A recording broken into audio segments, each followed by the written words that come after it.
Previously on Alan Wake. I'm hunted by the law. Sheriff, Wake's running. I'm giving chase. Are you seriously telling me that writer just took out my deputies? A thriller I supposedly wrote is coming true. The genre of the story seems to be shifting. It's turning into a horror story. I was told that Alice had been kidnapped, but that was a lie. We don't have his wife. We don't know where she is. Her purported kidnapper was eaten up by the dark presence before it attacked me.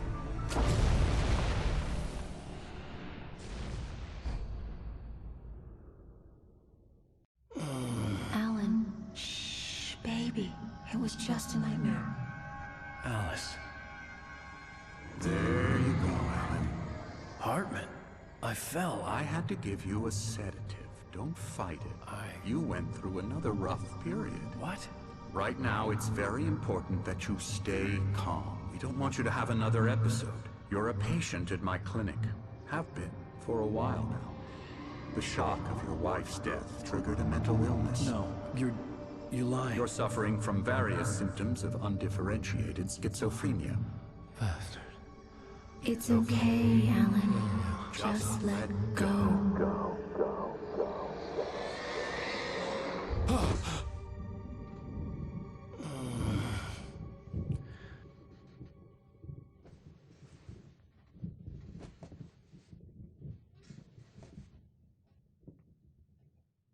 I felt groggy.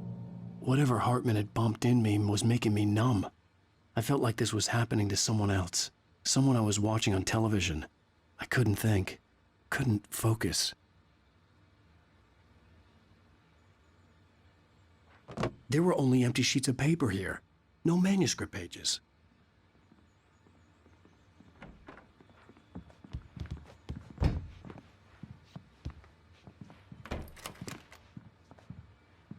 Good evening, Alan. Are we feeling better now? Feeling calm? Yeah. I see you brought your pet gorilla with you. So sure, I'm calm. I get the message. Loud and clear. Quite right. That's the spirit. You're being very brave, Alan. I understand you're confused. I would be more concerned if you weren't suspicious of me. I don't blame you for it. Big of you. Now, why don't you come with me? We'll reacquaint you with my clinic and go over everything you might have forgotten. Little walk and some fresh air? Yes, it will do you good. This corridor is for patients. Most of them aren't here right now. Jack took them out for a fishing trip, except for the ones who are particularly vulnerable, of course. I encourage creativity as a part of the recovery process here at Cauldron Lake Lodge. I specialize in treating artists. I bet you do. Splendid, Alan. I honestly believe we can get this thing under control if we work together. This way, Alan.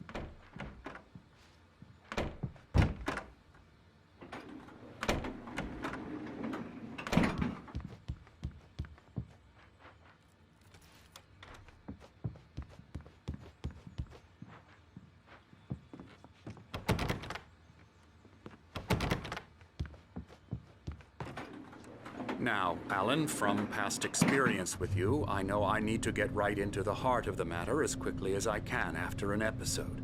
So I'm just going to say this. Alice is dead. No. You're in a very vulnerable state until you understand and accept this. Alice drowned, and you couldn't face that. You're suffering from hallucinations, paranoid delusions, unusual thinking, an obsession about light and darkness, a feeling that everything revolves around you, your thoughts and dreams. Your mind has constructed an elaborate fantasy scenario in which your writings are affecting reality. She has been kidnapped and supernatural forces of darkness are trying to stop you. We go this way, Alan.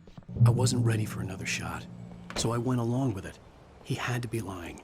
But under the influence of the drug he had given me, I had to fight not to believe his words. It's all in your head. You've been making it up. Apart from the tragic accident with your wife, no one has been killed. Your delusions are just a manifestation of your subconscious mind trying to protect you from the too painful truth. Unless we fight the fantasy, it will return. I know the instinct is to resist me, but think about it. Doesn't this make far more sense than the insane supernatural conspiracy you have concocted in your mind? You're a skeptic by nature, Alan. We both know this.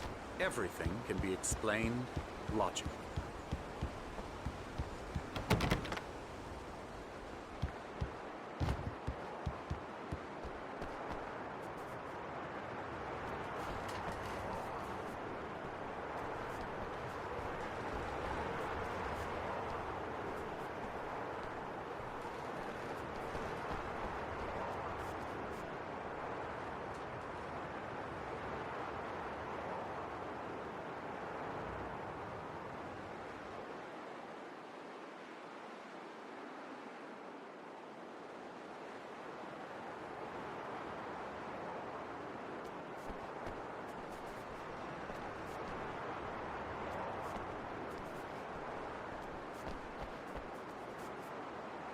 I never get tired of this view.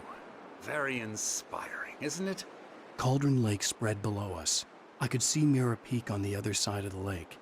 I thought I could make out the spot where Diver's Isle had been when I arrived with Alice. Now there was nothing but waves. It seems there's a storm coming. Funny, I don't recall there being a mention of that in the weather forecast. Well, no matter. This way. Follow me. Alan, what I'm telling you is good news. Right now, we're in control. Every time you have a relapse, it gets more and more difficult to resurface from the dark depths of your imagination. Not surprising, considering your profession. Imagination is what you work with. After all your nightmares, this should come as an immense relief to you. If it doesn't, why is that? Because I'm lying? Or because you don't want to admit that you're not well? It's very natural for you to think of me as your enemy. It's part of the illness. I let him talk. After all, Hartman I'm the obviously one loved trying his to own bring you voice. out of the His world words you've echoed constructed madly for inside yourself. my head. But I I can't dug my do nails it into by the palms of my myself. hands to stay You need focused. to work with me. Once you accept that, we can begin the journey towards your recovery. Come along. Let's go inside.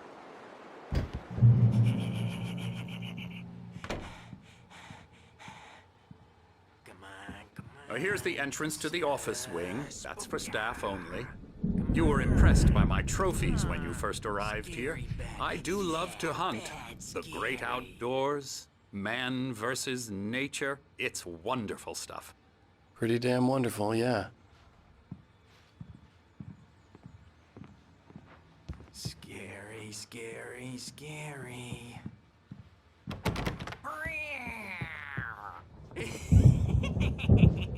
Emerson.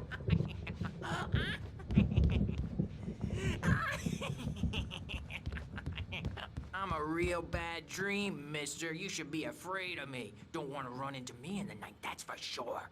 Please, Emerson. Mr. Wake is confused. Hartman had enough mentioned as that the it is. power had been acting up. Yeah, you'd Maybe like that me was to the go reason away for so the you generator won't and the be work scared. light on the You can't balcony. just The decide generator what kind of hadn't been dream you have activated, or when you and there have was it. no key. Emerson. Okay, sorry. Ew.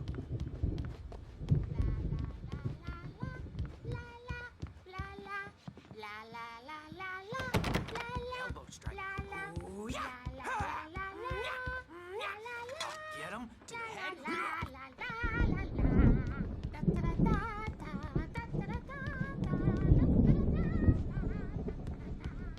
Alan, please, this way.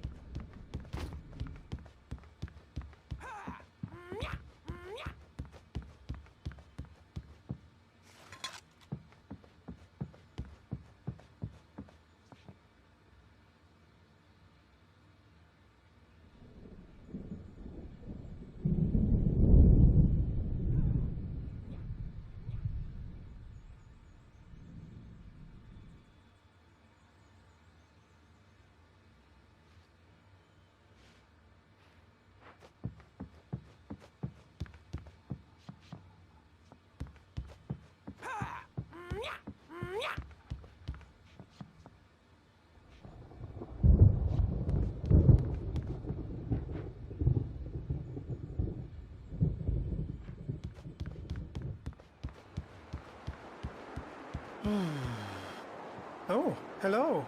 I've painted you. Okay. I was just struck by inspiration a couple of days ago. Dr. Hartman wanted me to paint landscapes, and that's what I was doing. But now I've been doing these things, a lot of them. The images just keep coming. Dr. Hartman likes them. He has them in his office. Yeah? He's very proud of me. He says I'm getting much better. I think I'm getting better. Well, I guess I'd better start wrapping this up. The storm is almost here. Look at that. I'd hate to be out there tonight.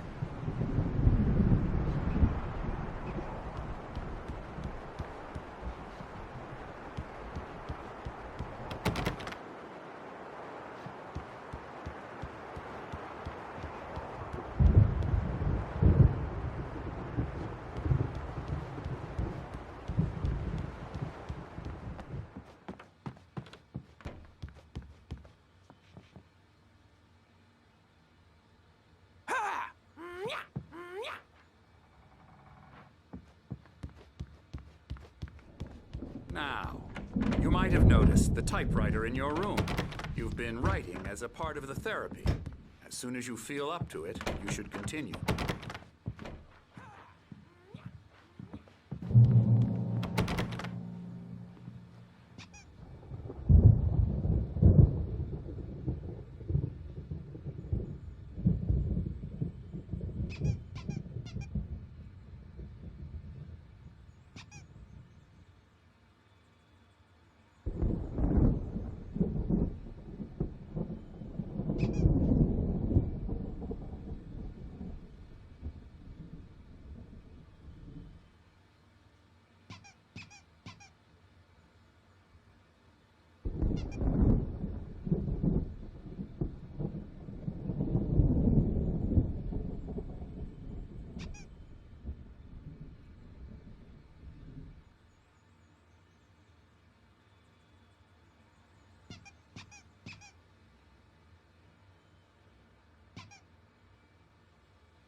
My rheumatism's killing me. There's a storm coming. Oh, what a storm. I hope it wipes this place off the face of the earth. And these two are the Anderson brothers, Odin and Tor. They had how should I put this? A heavy metal band in the 70s and 80s called Old Gods of Asgard. They even adopted new first names to complete the image of Viking gods. After the band broke up, they lived on a farm nearby. They are, well, in advanced stages of dementia. They're well cared for, TLC and all that. There's nothing more that can be done. I'm afraid that the rock and roll lifestyle has left its mark. Oh, that won't do. I'm so sorry to cut this short for now, Alan. The power has been acting up. I'd better go check on it. We'll continue this soon. Meanwhile, when you feel up to it, return to your room and try to write. It really is for the best. Don't you think? I'd like to bash his head in with a hammer. Oh, he'd love to fish out our secrets, but he has no clue.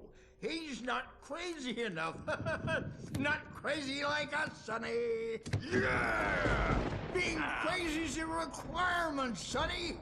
Who else could understand the world when it's like this? It takes crazy to know crazy. That's the sanest thing I've heard in a while. Zane! You're all right, Tom. Hey, we like him, don't we, bro? He's got to go to the farm. The Anderson farm. Valhalla! We wrote it all down, lest we forget. A crash course. All you need to know to get your head right. You need to find the message. Here, Sonny, here's something for you. Gave me a rash, but I kept it safe from these bastards. My head was clearing up, or according to Hartman, I was sinking back into the fantasy. I was convinced he was lying to me about everything. Crazy or not, the Andersons made more sense. Tom, you got any booze on you? Yeah, no. Sorry, We have a guys. stash of the special stuff at the farm. Our own formula. Local ingredients. Medicine clears your head right up. Makes you remember like moonbeams on the brain. Oh, I just noticed! Leather patches on the elbows? That's not very rock and roll. Tom just lost is all. Baba Yaga got to him too, the damn witch. She used us all. Taken from all of us. Took my thunder, the witch. And my ravens, what were they? Memory and thought, the hag. She took something from you too, didn't she? That's what she does. We're better off. This place, the lake, it gives you power. If you're a creator, an artist, a god. Nightmares shifted in their sleep in the darkness of the lake. Yeah, that's the one. She makes sure it comes out twisted and wrong. Just ask the lamp lady. She knows what happened to that other rider. She's been using you, boy, and you let her. You went and opened the door for her, didn't you? Now, it was already open a crack. And whose fault is that? We're morally corrupt, disease-ridden, old and stupid. Doesn't mean he had to open it all the way, goddammit.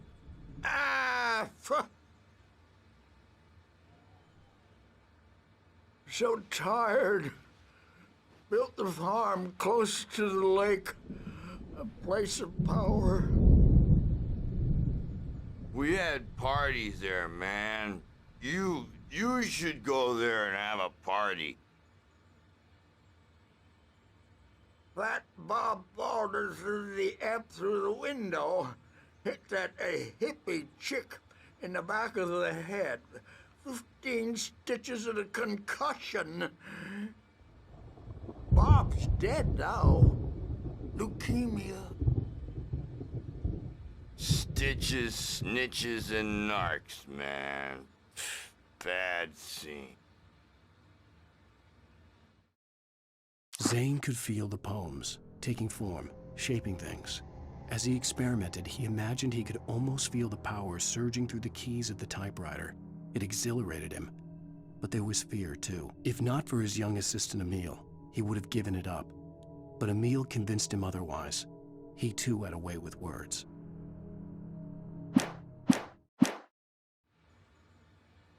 I'm tired, man. So tired.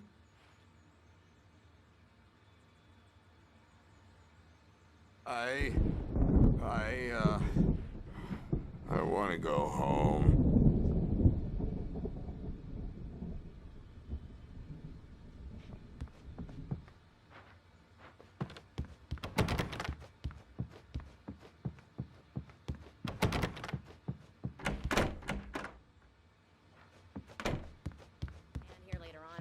The storm's bound to make you-know-who jumpy. You know how they get. Gotcha. The doc's got me looking after Wake here, but holler if they get too rowdy. I'll do that, Birch. Hey, Wake, why don't you humor Dr. Hartman and give the writing a shot, huh? Typewriter's in your room. Something's wrong. I'm not myself. It's hard to think that there's a shadow inside my head. I can only focus on writing. Everything else is a blur. I'm trapped in this cabin. Have been for days, but it's always dark outside. My editor is real. I saw her again. She's not human. It's not human.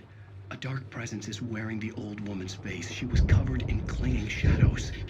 There's a hole in her chest where her heart should be. I think I've made a horrible mistake. I don't think I'm any closer to saving Alice. It's been lying to me, using me to get the story it wants, and the story will come true. Hartman wanted me to write. I knew I couldn't, but I figured I should just play along for now. It was the only thing I could do with Nurse Birch watching me like a hawk. You can get to your room by those stairs, Wake.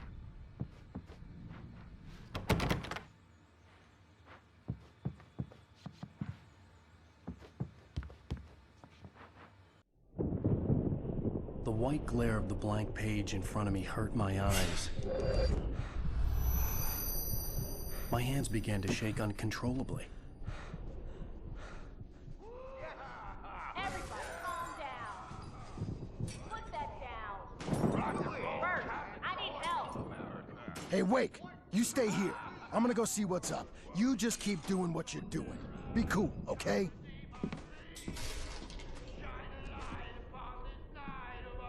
I didn't know what the chaos was all about, but it could be my only chance of getting out of here.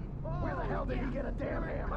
I don't know. Here's a friendly poke from Mjolnir, wench. Oh, afraid of the crazy brothers, are ya? Not so weak now, are we?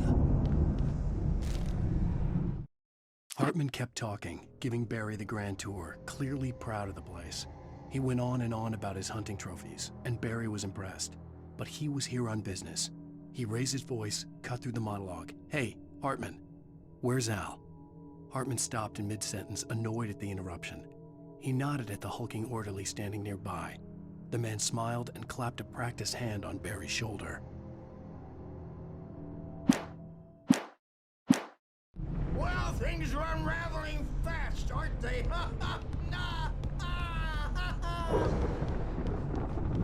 Sinclair looked bad. That wasn't a love tap. The crazy old fart hit her hard.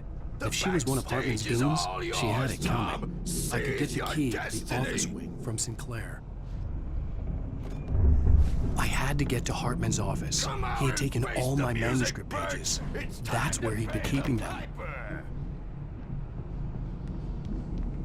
Maybe you could come out and beat our wrinkled, adult diapered asses for it, since you're so tough, Bert. Let me out of here! Hartman, do you hear me? I'm gonna sue your crazy quack ass. The markings on the tape said they were recordings Hartman had made at the sessions with his patients. I saw Alice's name on one of them. For a moment, I couldn't breathe right.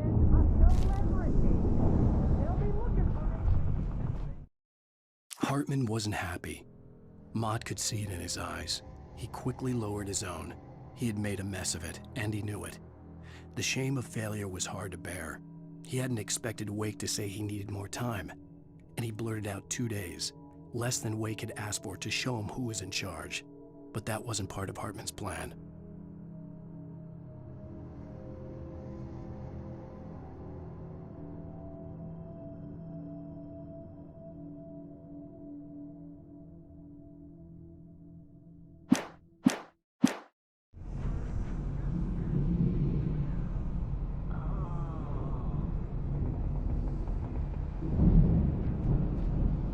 Now, Mrs. Wake, can you tell me about Alan's problems?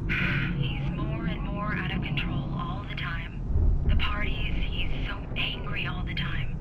He's getting violent. Do you mean with you? No, not with me. No, never.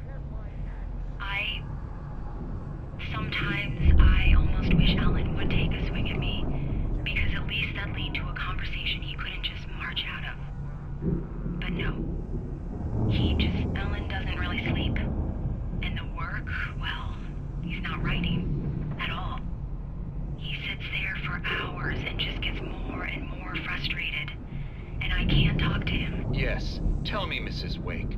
What would you say to him if he'd listen? I don't know. I want to say, I look at you, and it's not you. Just some stranger who resembles you. Looking out from behind your eyes. And I don't like that guy much. And now it's all gonna go to hell. But you don't ever say this. No. I've tried, but he's not listening. He's too deep in his own problems, always going on about something else. I'm so afraid I'm gonna lose him, and we're not even talking anymore. He doesn't let me in anymore. He just keeps me in the dark. I'm so alone here, even when he's home. Please help me, Doctor, because I'm at my wit's end. Well, if you can just get him here, I'll absolutely do my very best. Yeah, but Doctor, you need to be careful with him. He's not just going to listen to you and cooperate. He's the most stubborn man I've ever met. Well, I'll be sure to bear that in mind. Hearing her voice, what she was saying made me happy and sick and guilty all at once. Worst of all, I recognized the words. The phone call from her. It had been a cut-up of this. Just a recording. Rudolph Lane's case is interesting. He was completely blocked, and frankly, I was about to discard him as useless. However, once Wake arrived and started writing, something changed in Rudolph. He's producing extraordinary work, increasingly dark pieces. Unfortunately, he doesn't respond to direction at all, and it's my belief that he's not so much a creator as an illustrator, perhaps, a recorder of sorts. I hadn't considered the existence of such a role before, let alone its implications, but the paintings he has produced are informative. At least he's easily controlled and useful. I wish I could say the same about Wake. It's frustrating that the best subjects are always so damn difficult to deal with. I'm buying that. I was tailing Wheeler, and this is the only place he could have gone. That means Wake is probably there too! Agent Nightingale, this is private property, and I will not allow you to disturb my patients. Yeah? I can get a warrant. How are your fragile little patients like that? Oh, I'm thoroughly intimidated by your mighty authority now, Agent. Listen, you smug snob. How would you like it if I busted through this gate and knocked you around a little? Agent Nightingale, first of all, I'm recording this conversation, so you might want to watch what you say. Secondly, you're not dealing with a hick now. I know the law, and if you can get a judge to grant a warrant, I'll be glad to cooperate. But you won't get one. Be advised that any further communications with me are to be made through my lawyer. I don't believe this. Good day, Agent. Yeah.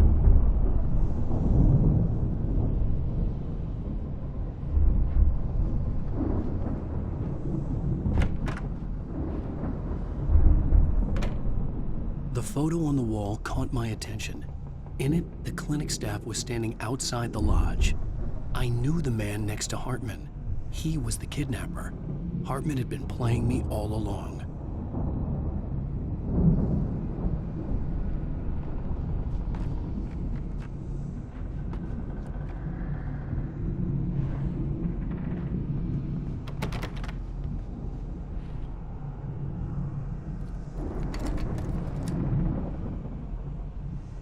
Barry? Ow! About time! Barry, man, am I glad to see you. We need to get to Hartman's office. It's right next door. You okay? Yeah. I mean, no! The cops found me at Rose's trailer, but they didn't hassle me too much. I'm obviously a victim in this, and I demanded to be treated as such. Or else I'd sue their asses. Speaking of asses, that Fed gave me a real hard time, but I had no clue where you were. That guy's crazy, Al. But he let me go, and then I get a call from Hartman, that son of a bitch, who tells me you're here and I should come pick you up, but when I got here, 2 goons clobbered me and stuck me in there. What's with the cutout? I stole it from the diner to piss off Rose after what she did to us. That'll teach her. Yeah, that's a harsh punishment. Come on, pal, we gotta get going.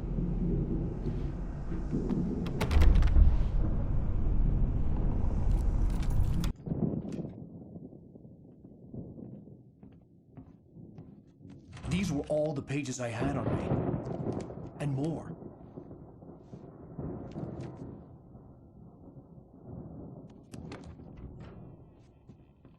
Alan, please.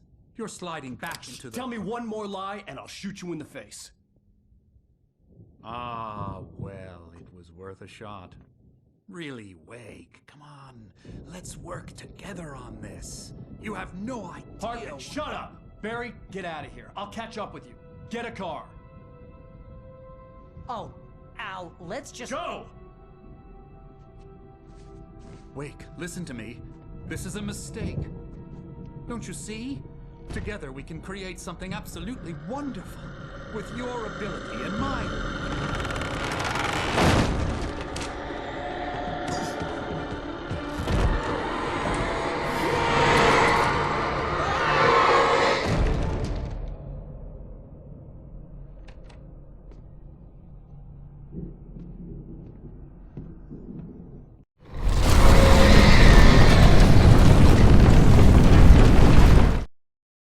Hartman followed the fall of Alan Wake with his binoculars. When the rider hit the water, he ordered Jack to take the boat to him. The spot was easy to see in the dark, even with all the extra lights in the boat. The flare floated and kept burning even in the water. Jack turned the radio louder as the engine sputtered. The music was rough and clanking, something the Anderson brothers would no doubt have enjoyed. But Hartman chose to ignore it. Wake was finally within his reach.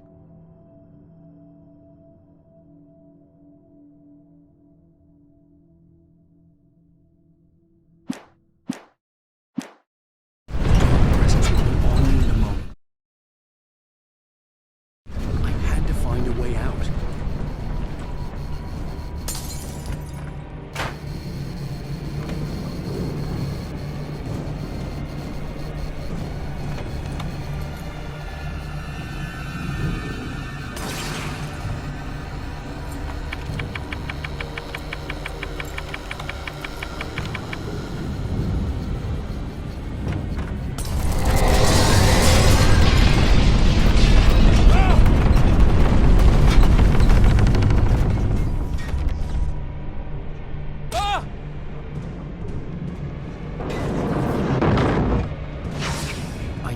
To get the possessed bookshelves out of my way.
Hartman knew he was no creator. He had no ambitions on that front, and he certainly didn't want to end up like every artist he had worked with here, damaged in ways that were hard to describe, or worse. It was enough for Hartman to maintain creative control and provide direction, to be a producer. That was what most of these people were in need of anyway. Of course, suitable subjects were few and far in between.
Okay, come on! We gotta get going!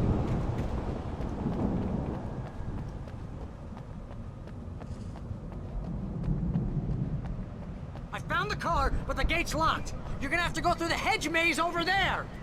Barry, I don't have a light. Take this, Al!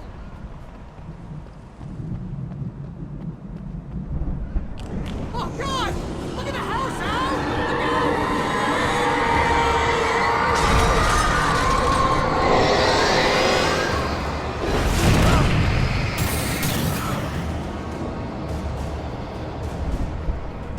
Oh, jeez, Al! The house looks bad! Let's get out of here!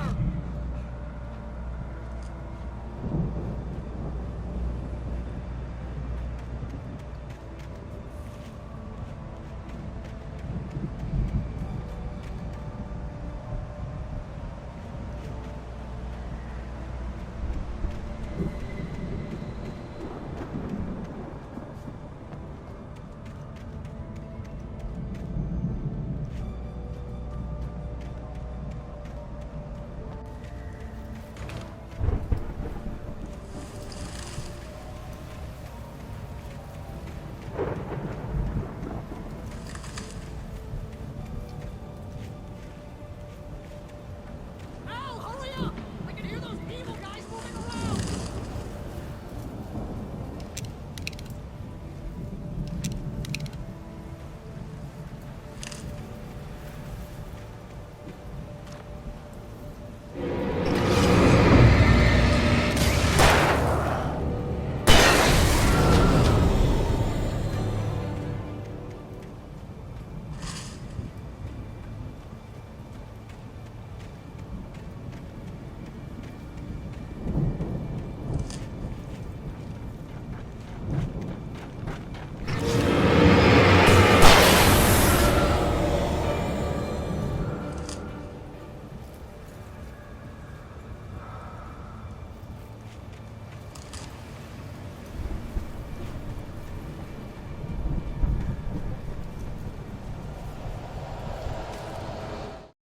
I stared at the Viking paraphernalia that littered the area, surrounding an unlikely centerpiece. A full-size stage complete with an impressive sound system with all the trimmings, including a dragon. It took a special kind of crazy to build something like this in a remote field.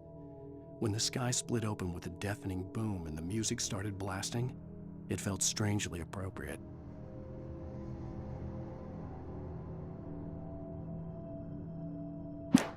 I stared at the Viking paraphernalia.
Mott knew that Wake was smarter than him. Wake had more money, a beautiful wife, everything. And Hartman said Wake was important. That made him better than Mott. But Mott was calling the shots now. He'd expected Wake to whimper and grovel, but instead, he seemed willing to fight. Mott knew he'd gotten under Wake's skin. If only Mott actually had his wife. The thought made him shiver.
For the moment, Barry was just glad he had survived the fall. He had been separated from Al, and there was no easy way to climb back up. He told himself he'd be okay in the gloomy forest at night. He would just have to wait for a while for Al to find his way down. Barry turned when he heard the heavy footsteps and saw the movement. The man-shaped shadow lunged at him from the bushes, an axe held high. Barry screamed and threw up his hand. The world exploded.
Hartman watched as Wake's features slackened. The man was bullheaded, no doubt. Even lying on the bed, he'd almost broken Hartman's nose the second time. But with a little time, he could break Wake down, give him proper direction. Wake was easily the most promising subject he had had. Well, since Tom, really. "Sleep well, Alan," Hartman whispered with a smile. "Let me take care of you." He sniffed hard to clear his throbbing nose, swallowed blood, and barely tasted it.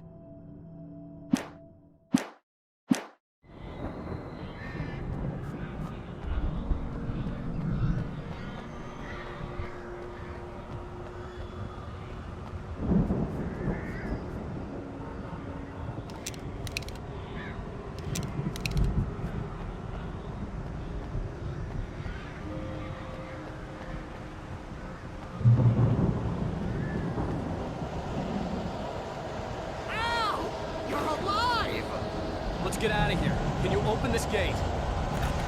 Maybe. Barry! Well, I slammed it shut when the nasty showed up, and the key fits kind of loose in the lock, so, Barry!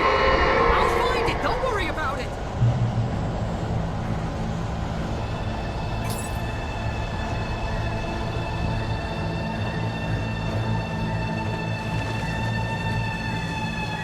Hurry up, Barry! I'm on it!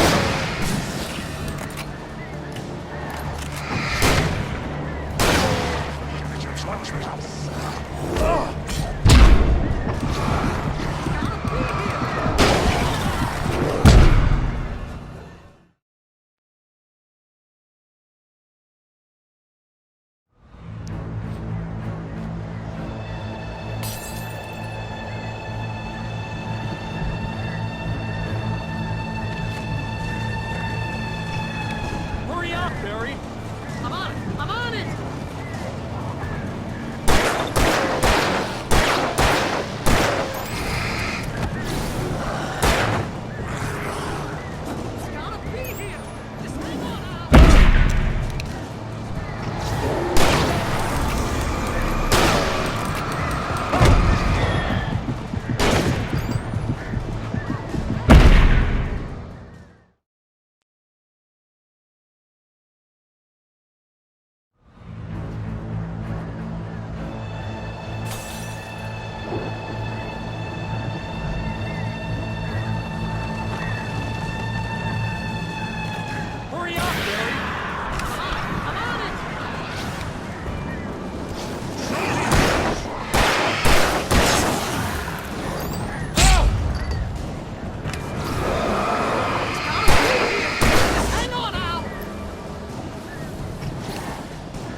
tell me we're headed for the nearest "You're now leaving Bright Falls. Come back soon" sign. We're going to the Anderson farm. I knew you were gonna say something like that. You know what? You owe me big time for this. When this is through, if we make it, I don't care what anybody says, I'm done with darkness. You're gonna buy me a tanning bed as a gift, and I'm gonna live in it.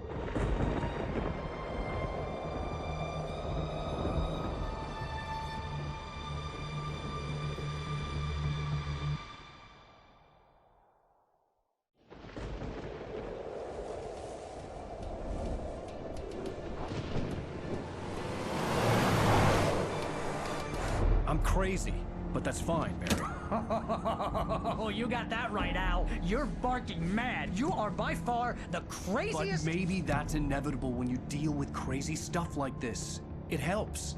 This is happening, Barry. Alice, they never had Alice. She's trapped in the darkness at the bottom of the lake, but she's not dead. Al, how can you know that? I know, Barry. I can... Al, No, listen. I can bring her back. I can find her. There's something special about this place. The lake, it does something to the works of art created here. It makes them come true. But there's a catch. The dark presence, whatever that thing is, twists it to its own ends. That's why all of this is happening. It's using my manuscript to take over everything. Al, I believe you. It happened to Thomas Zane before, it happened to the Andersons. I believe you. Crazy or not, you're not delusional. Weird shit's going down. That's a fact. I'm on board, man. I'm with you. The Andersons knew about it, but they were too far gone to tell me with all the drugs they were on. But they wrote it down. There's a message somewhere at their farm, Barry. We just need to find it. Look out!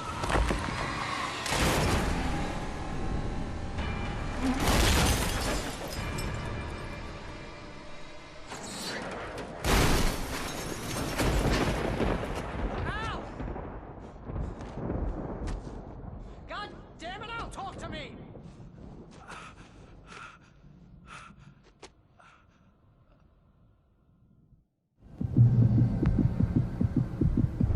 I had lost my gun in the crash.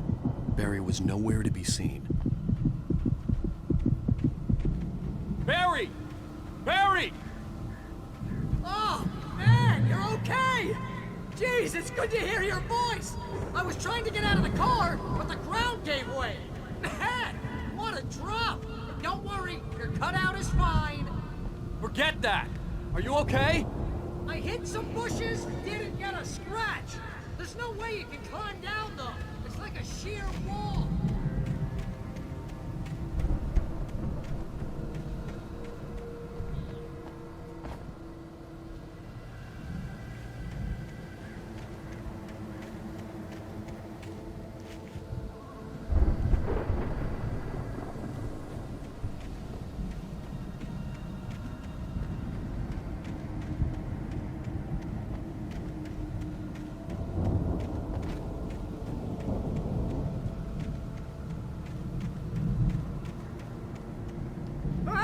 Al! There's something moving down here! Barry, it's a taken! Use a flare, Barry! Oh, yeah! Barry, are you alright? I'm good, Al! I'm great! Guess you never messed with anyone from New York City before, huh?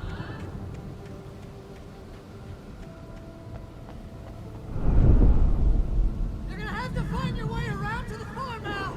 I'll be waiting! Barry, just wait for me, okay? Al! I'm not staying here! It's suicide! I'm going to the farm! I'm gonna go ahead and secure the area. You can catch up. Don't worry about it. I'm on the case. Now he's Rambo. This would turn into a disaster if I didn't catch up with Barry.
When he stopped the car at the Anderson farm, Walter felt relieved. Oblivion was close at hand. The brothers wouldn't miss a jar of moonshine or two in the booby hatch. But then he saw the man on the porch, and he knew who it was. Driving for his life and knowing it was useless, he didn't realize he was crying until he couldn't see the road for the tears.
Crawled over the gate.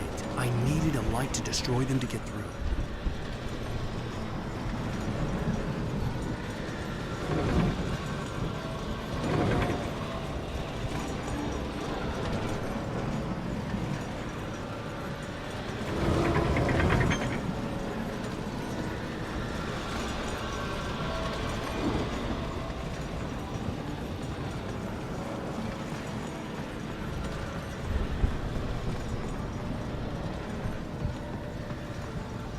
I hoped there'd still be a working generator somewhere around here to power up the old lights by the gate.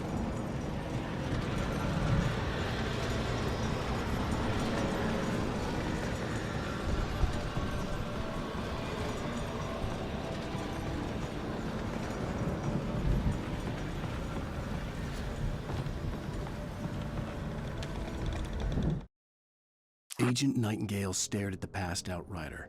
The man was sleeping off one hell of a night. Nightingale felt a stab of envy at Wake's oblivion, but he had a job to do.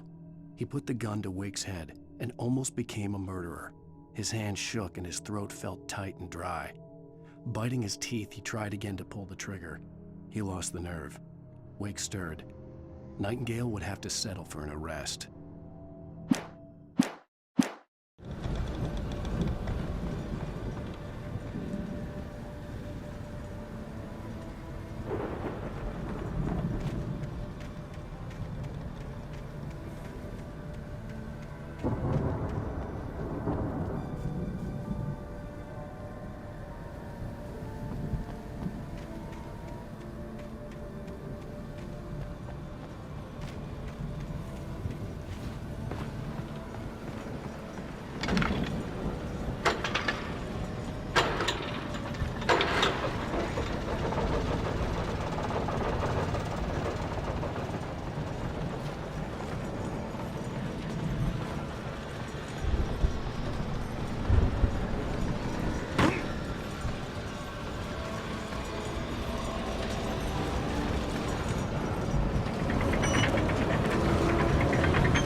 I could sense the movement in the woods ahead. Facing the enemy without a weapon was dangerous, but I had no choice.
Was driving away from the farm, headed in the same general direction as I was. For all I knew, it was Barry, caught in the consequences of leaping before looking.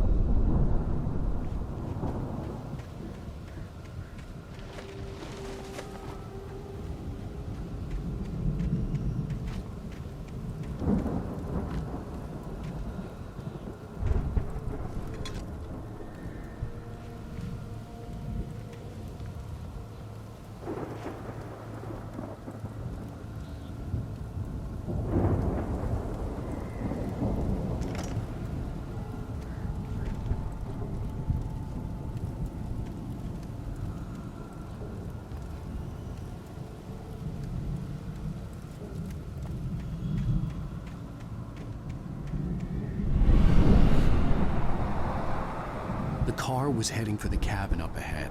It wasn't far. If it was Barry, I would see the damage soon.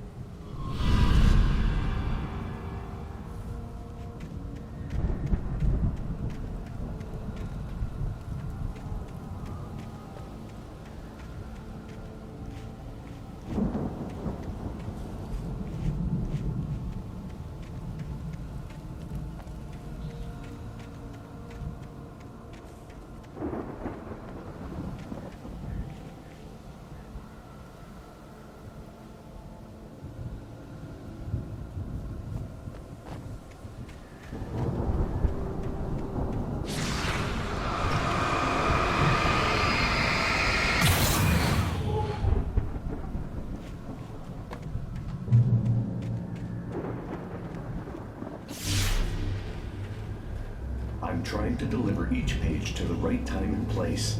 I'm trying to show you how the story goes.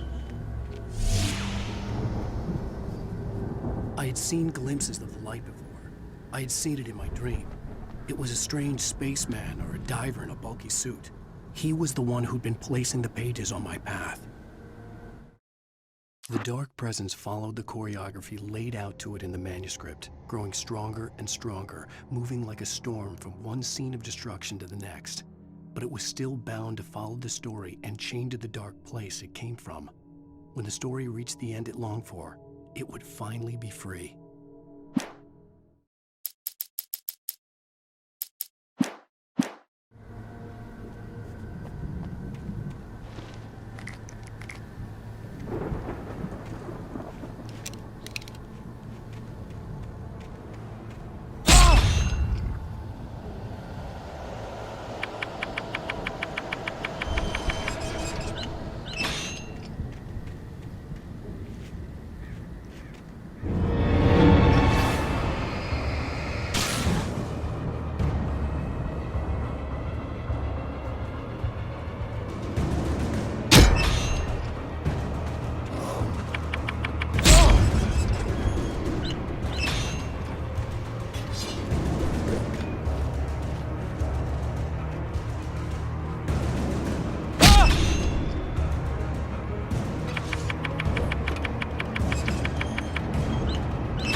Someone had left a gun behind. Now I had a fighting chance of reaching the farm.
The storm raged on as the Anderson brothers walked unsteadily away from the clinic with the other patients in tow, knowing that this time they wouldn't return.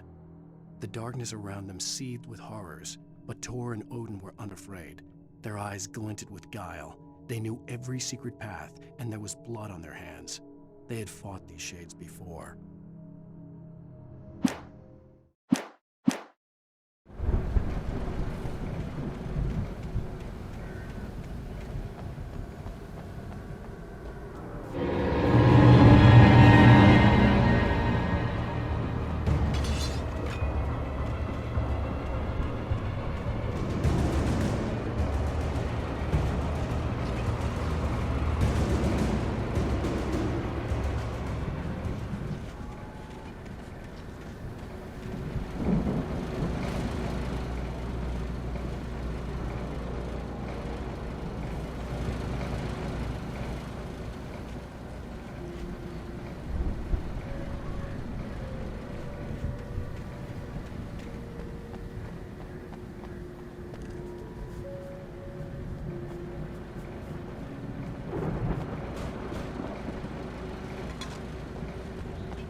The storm raged on as the...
I could see the car, but there was no sight of the driver.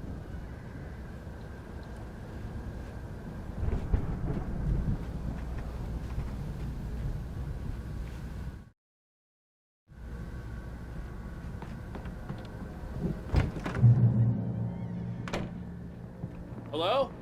Anybody here? Barry! No! Danny, you're not! Please! What are you? No! Don't! I'm sorry!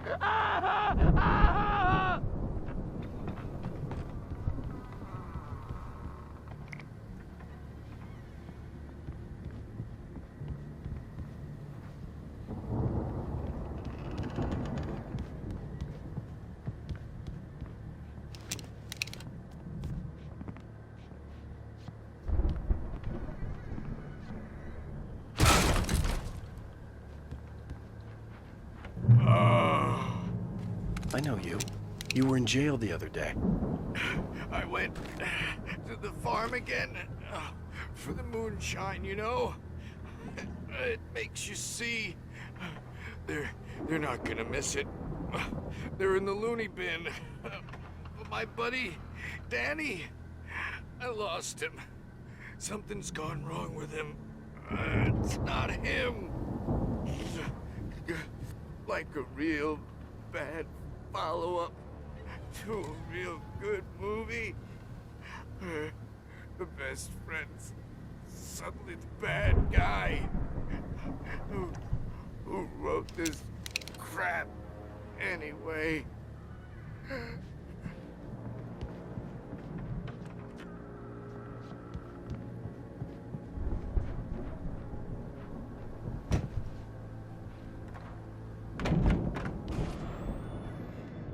I've run through every possible course in my head. If I continue like the Dark Presence wants me to, the story I'm writing won't save Alice.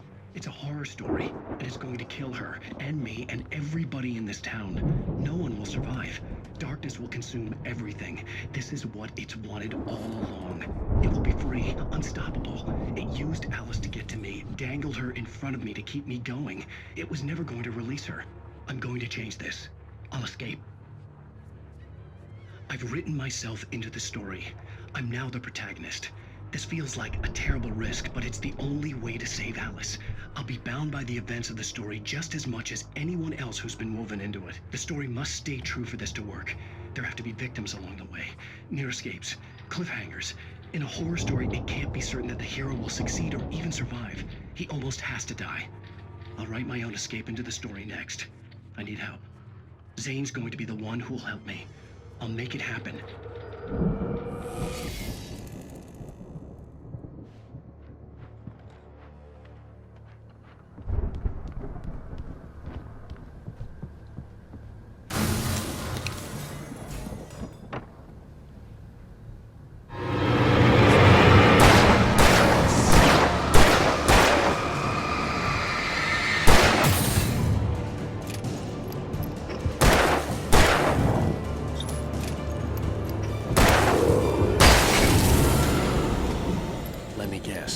Danny, huh?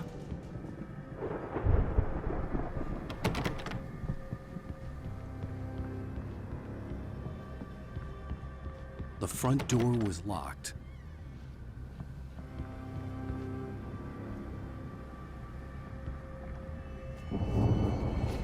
The farm was still a good distance away. I'd need a car to get there fast.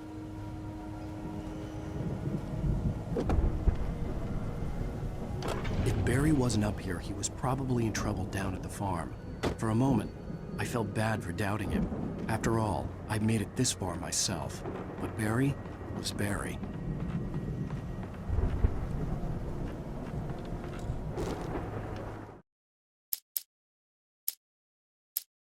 For a moment, Hartman considered strangling the idiot. Mott was mean-spirited, but easily manipulated. An emotional infant who lived for his approval. Wake, by contrast, was a far more difficult subject. Mott had given him too much leash. In 2 days, who knew what could happen? Hartman would have to find a way to rein him in, and quickly.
Well, as I'm sure everyone's noticed, that storm we all felt coming is finally here. The boys at the Weather Service reckon it'll last until morning at the very least. Pertaining to that, let me read that missing persons alert again. The Sheriff's Department's still looking for a Caucasian woman, 30 years old, slim and blonde with blue eyes. She may be lost in the woods, and it's possible she's been injured in a car accident. If you see her, please make sure you get her indoors and call the sheriff. It's bad weather to be caught out in, so if you see someone in the area who maybe looks a little confused, give him a hand, all right? This is Pat Maine on KBF FM, hoping you're all safe and warm tonight.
I'd known the brothers used to be some kind of rock stars, but it hadn't really sunk in until I saw the stage.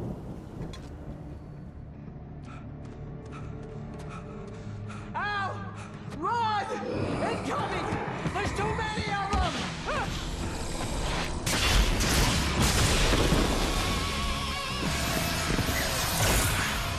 God damn.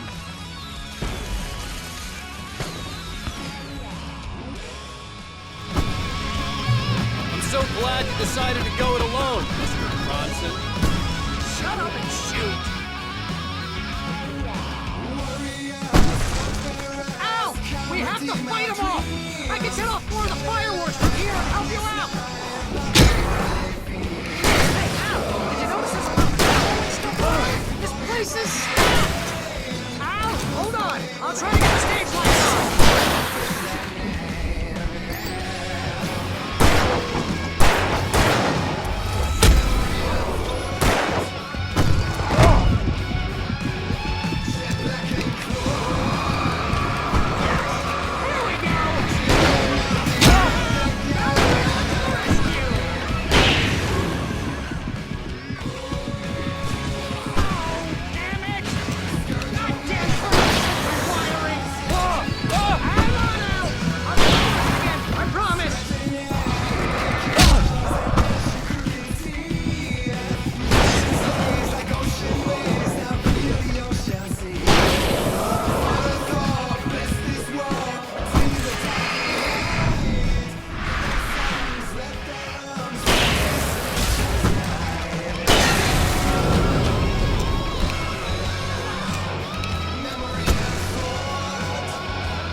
Bright Falls, rock and roll capital of America.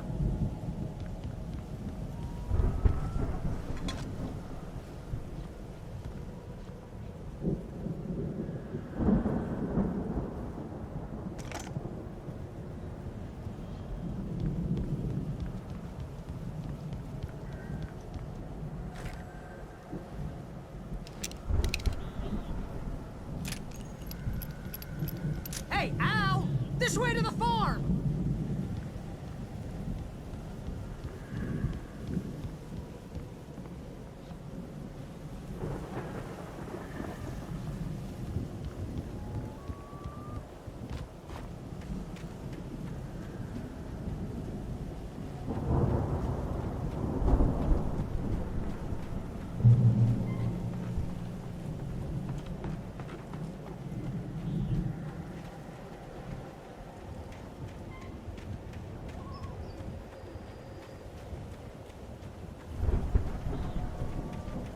See, bestseller? No reason to worry. Your cutout's good as new, right where I left it. I'll come back for it once we have the place secured. Yeah, that's been my biggest worry all this time.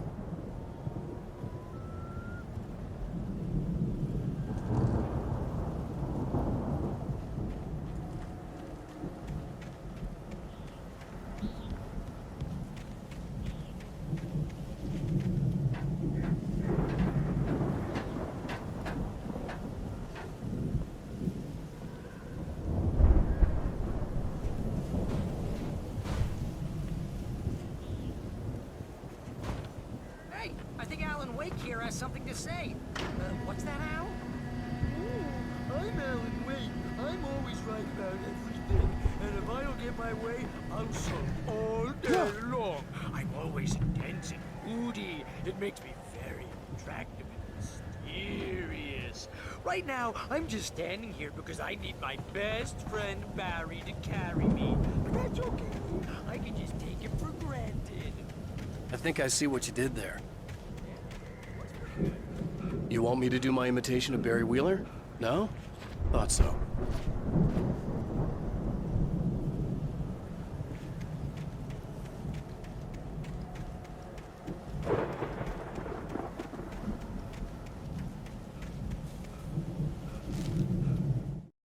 As the deputies hauled Wake and Wheeler away, Agent Nightingale eagerly examined the stack of papers Wake had been carrying. It was incomplete, a collection of random pages, but there was enough. He saw his own name in there, among others. His hands shook with emotion. Finally, it was proof. He had been right all along.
Deputy Mulligan tuned Thornton's chatter out. He didn't think riders were particularly useful people, and a huge manhunt for one struck him as idiotic. Certainly not worth the missed opportunity for coffee and pie. It wasn't even clear what the man had done, except run from them at the trailer park. Mulligan knew he wasn't alone. The sheriff's patience with the Fed was running out.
went all out with this Viking crap, didn't they?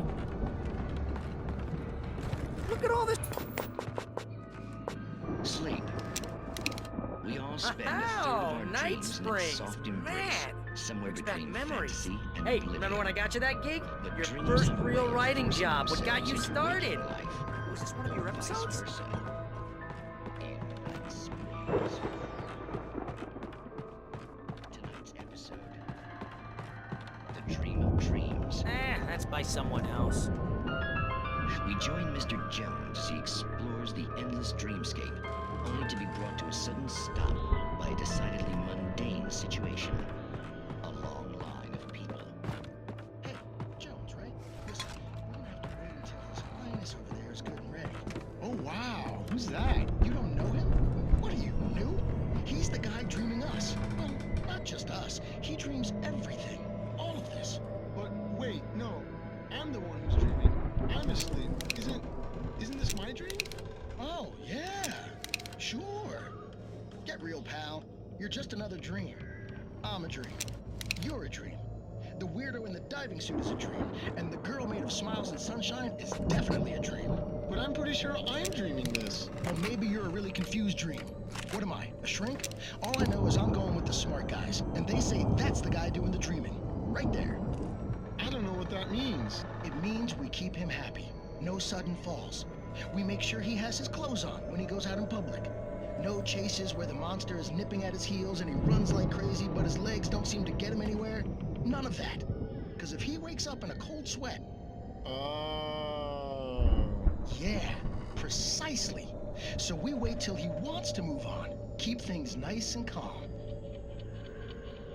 Hey, something's happening here. Yeah? What's that? What? Can't you hear that?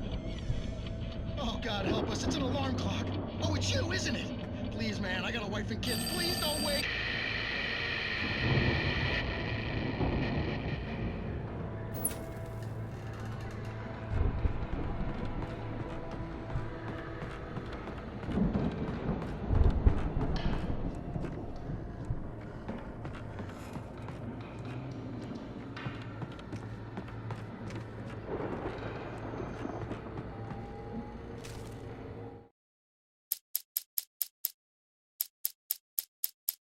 It's 1976. Madness reigns at the Anderson farm. Contrary to all logic, the headiest ingredient of their moonshine is unfiltered water from Cauldron Lake. The Andersons feel like gods. Odin can't stop laughing. He contemplates cutting his eye out. Tor runs across the field, naked, shrieking, hammer in his hand, trying to catch lightning. Their songs have power. Something ancient is stirring in the depths, coming back.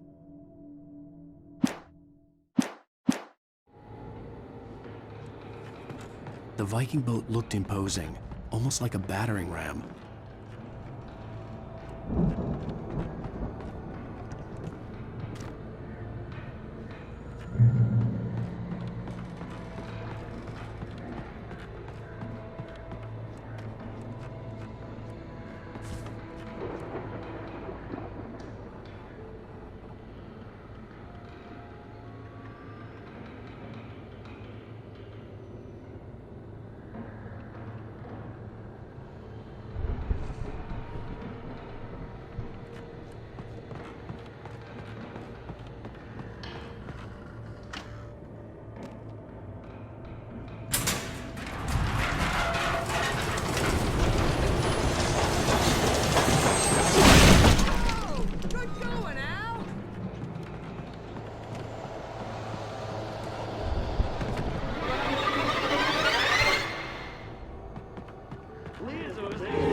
Those geezers had quite a production going on. Ooh, you know what, Al? If we make it through this alive, I'm gonna start representing them. Yep, sell this stuff online, maybe get a reality show going, release a new single. Good luck with that, pal. Hey, you find us a way out of here, okay? I'm gonna take a closer look at this stuff.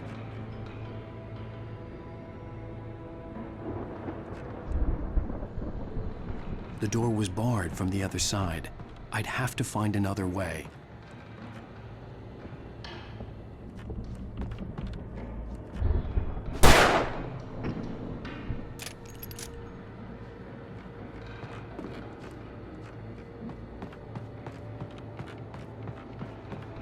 Be careful, Al!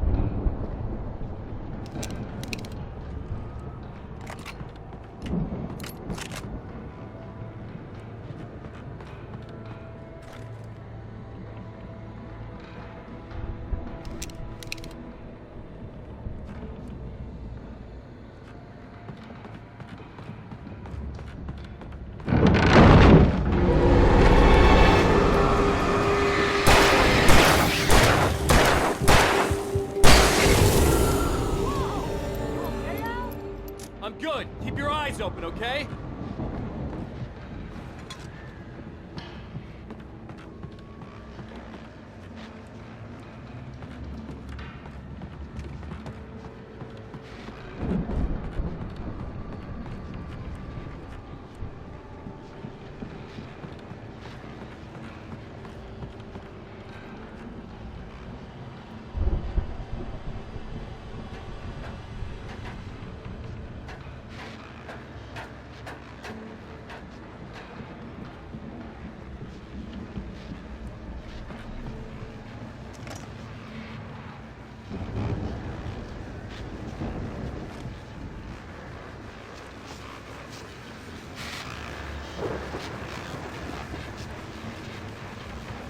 As you regular listeners know, I tend to work through the night, but I'm not the only one.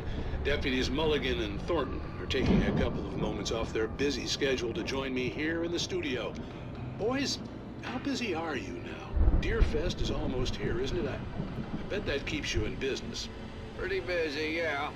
Actually, Pat, we've been real busy with other stuff, which concerns an ongoing investigation. We can't talk about that, Thornton. I wasn't gonna say anything. I was just saying we got, other irons to fry. And how would you compare your workload to last year's?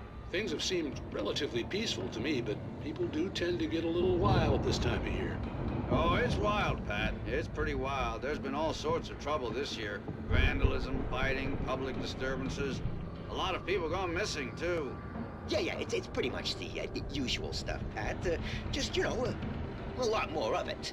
Now, is it just me, or does Deerfest get wilder every year? People seem to be more drunk, at least, or they start earlier and younger. Oh, it's definitely not just you, Pat, but... Definitely, Pat. Hey, I'm talking here, Thornton. Oh, shoot, I lost my train of thought. Not just me. Oh, yeah, it's wilder, Pat, but actually most of the trouble seems to be coming from grown men. People who ought to know better, Kids are doing fine this year. Well, that's nice to hear at least. Boys, I want to thank you for stopping by. I'll let you get back to your patrol. Sure thing, Pat. Yeah, sure thing, Pat.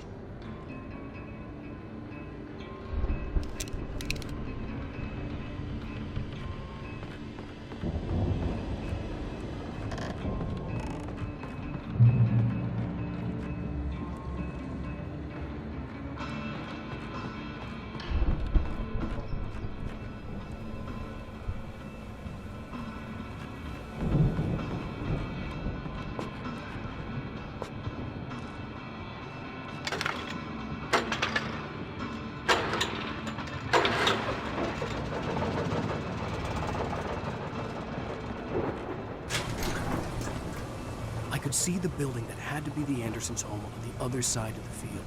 It wasn't far now. I wasn't worried about trusting the ramblings of two burned-out geriatric wrecks. They had the goods.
65 billion talented kids in the world.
Al? Is that you out I there, had to buddy? find a key to get Barry out. Yeah, it's me. Hang on. I'll try to find a key to get the door open.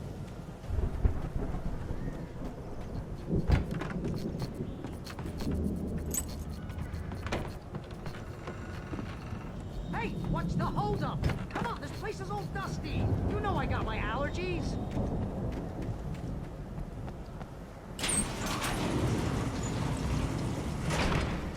Hey, let's go, man.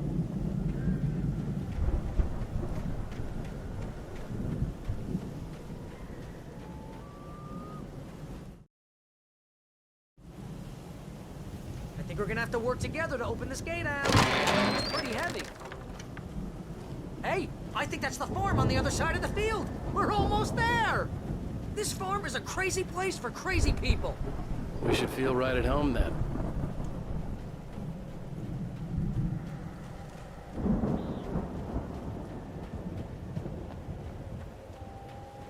Come on, one more gate. Let's do this thing.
Lights are out. Guess we better check the fuse box.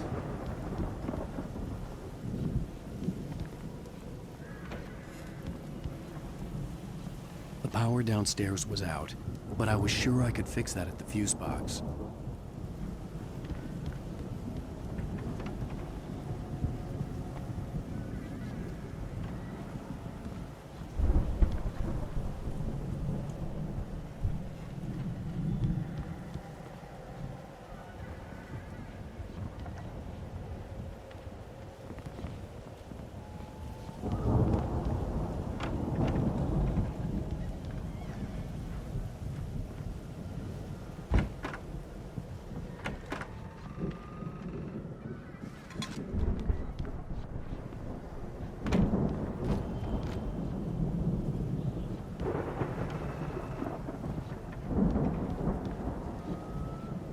this place looks kind of lived in.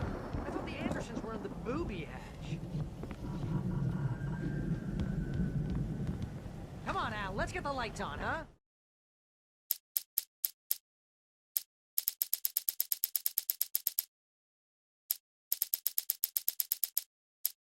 Again, Alice's screams rang in the stillness of the night. I saw myself run toward the cabin, flashlight in my hand. I followed my past self. I was an out-of-body observer, a time traveler in a crazy drunken dream. This was the beginning. The night Alice had disappeared. The mystery of what had happened during the missing week was about to reveal itself.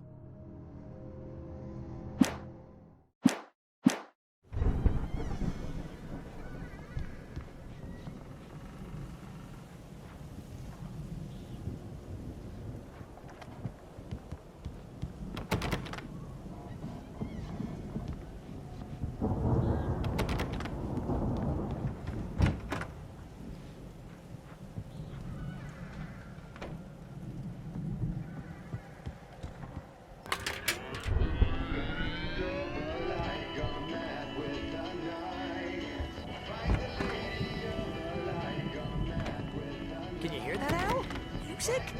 Of course. We need to find where it's coming from. That's the message the Andersons talked about. That's the whole reason we're here. Lady of the Light? Oh, that's gotta be...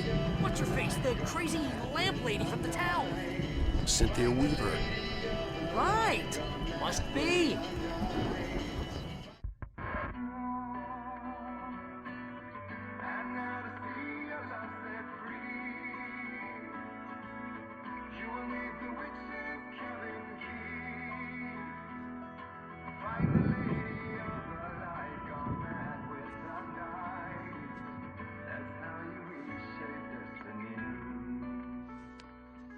Okay. We need to find Cynthia Weaver. We'll stay here for the night and head back to town as soon as it gets light. Hey, Al. Lots of hours before dawn. Might as well get some rest. And by rest, I mean drunk. Come on, Barry, this is... Yeah, what the hell?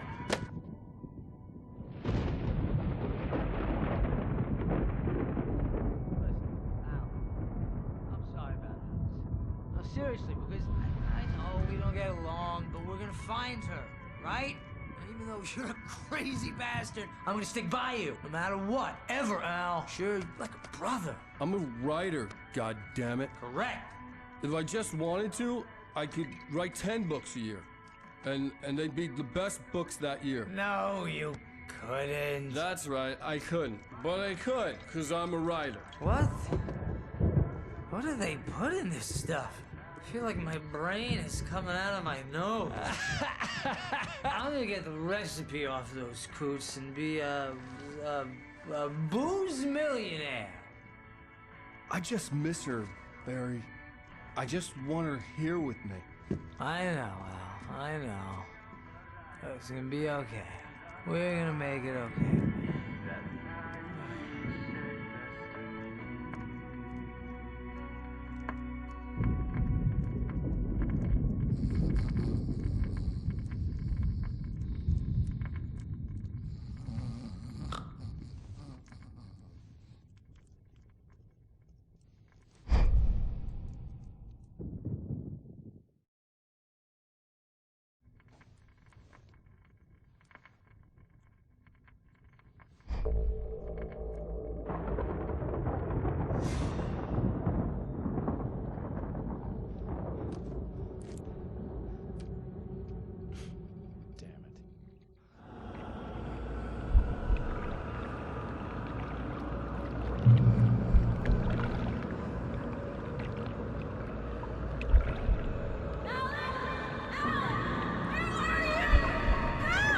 Alice, I'm coming.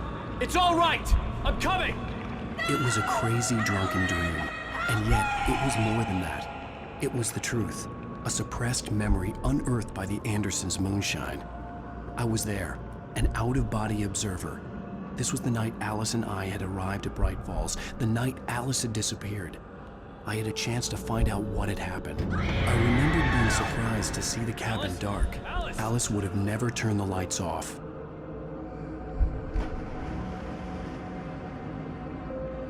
I remembered thinking I caught a glimpse of her form underwater, sinking into the darkness. Diving after her was the last vague memory I had of that night. After that, the next thing I could remember was waking up behind the wheel of the crashed car and finding the first pages of the manuscript. Beyond this lost memory, there was nothing. I had to follow the footsteps of my past self to find out what had happened that night. I couldn't find her in all that blackness. I must have thought she drowned.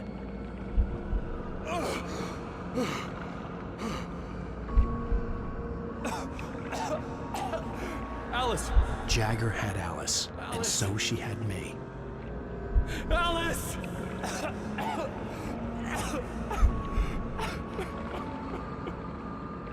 I'd been easy prey. Look at the cabin. Is there someone in the window? Alice? Maybe she didn't drown after all.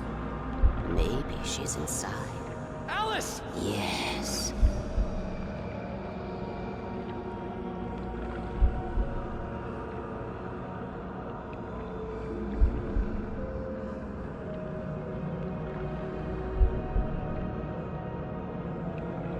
The dark presence had touched me. She had dug her nails into my brain and used me, made me her puppet.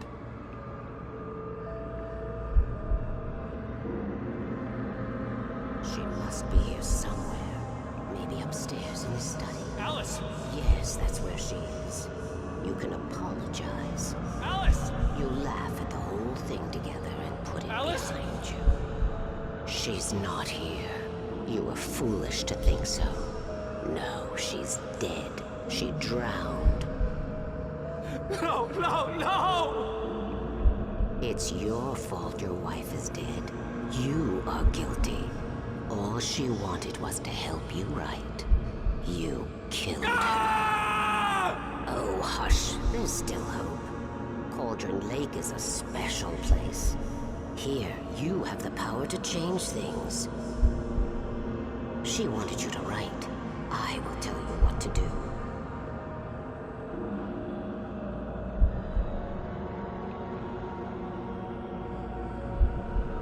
You can write her back.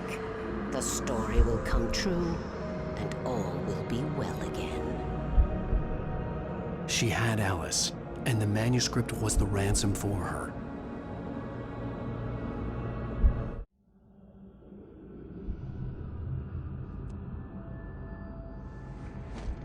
Yes.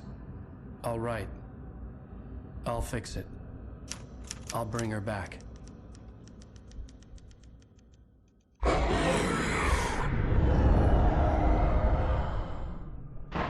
No. I wrote it. I remembered it all now. In the dark, I'd written for days, a week, almost a complete manuscript of a novel entitled Departure. Jagger had been my editor, whispering in my ear, making sure that the unfolding story would make her more and more powerful. I thought I was saving Alice. Even with the cobwebs she put in my head, some part of me had been aware enough to write my escape into the story, to bring a light into the cabin to release me before I could finish, to interrupt the horror story before the ending, where darkness consumed everything and everyone. Zane was weak and far away, but I had written him into the story, and his light had been enough to set me free. It isn't here now. I'm here because it was written. I brought the light to set you free. You must hurry. It will know I'm here. It will be back soon. It stole the skin of my barber a long time ago. She looks so old.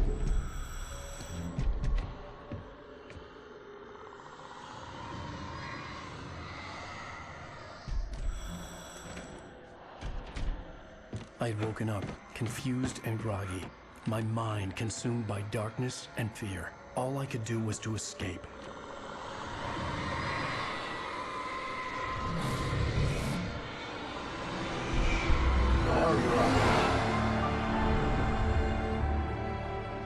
The week spent in the cabin had taken its toll. I was barely conscious and fading fast. It had to have cost Zane terribly, thrown him even deeper into whatever dark place he now haunted. But he had managed to weaken the dark presence, kept me safe that night.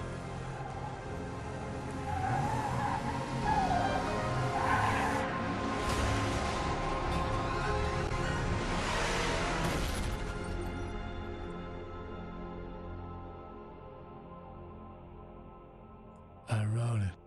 It's my fault. That's right, James Joyce. It's your fault, and you're gonna pay for it.